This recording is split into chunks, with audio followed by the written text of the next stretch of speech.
Hello there guys, welcome back to a short online tutorial. Today we're based in Adobe Photoshop and it's your good friend Jack from Blue Sky Graphics back again to show you some really cool stuff. What I want to do today guys is show you the advanced way of creating motion blur effects. As you can see with this particular example here, the actual blur looks like it's following this lady here, and with what we've done is add some sort of noisy, grainy texture to this design. And what I want to do is just show you the processes and the steps that you need to take to create such an effect. What I'm going to do is just take that top layer, just press backspace to remove, and let's start off with our original image. First thing I would need to do is duplicate this image. Shortcut to do that is Command J on Mac or Control J on Windows.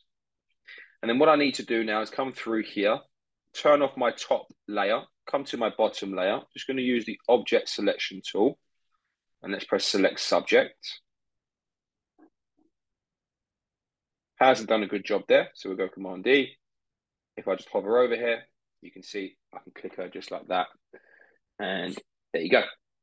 Now, if I go right click, I have this option here of delete and fill selection.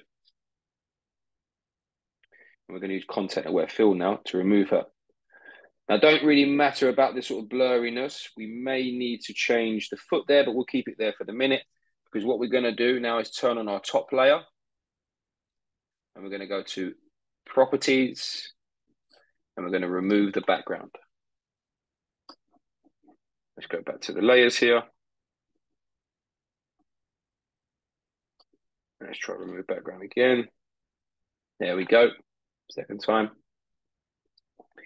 And now you can see I have created a layer mask of that lady on the top layer. But what I'm going to now do is turn off that top layer, come to my second layer again, and we're going to go Filter, Blur Gallery, and Path Blur. Now this is where we're going to start now really creating the angle. So I'm going to do one sort of going in the direction of the lady there. I'll do one underneath as well, which I'm going to give a little bend to here, like so.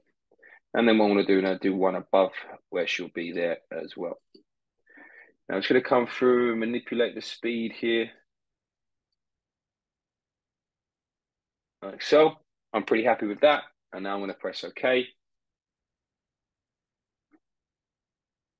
Wait for the blur to be applied to the image. And then what I'm going to now do is turn on our top layer. And as you can see now, that blur looks like it's following in the direction of where she's going. Now, what I want to do is merge these two layers together. So I'm going to select the bottom one at the bottom there by pressing Shift and clicking.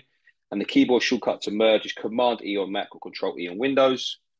And now what I'm going to do is come to Filter, Noise, Add Noise. You can increase that as high as you want there, but as you can see, a real sort of faint one would probably be best. And press OK. And there you have it, guys.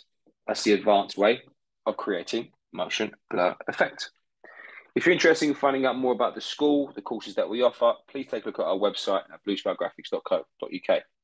Thank you very much, guys. Take care, and I'll see you next time.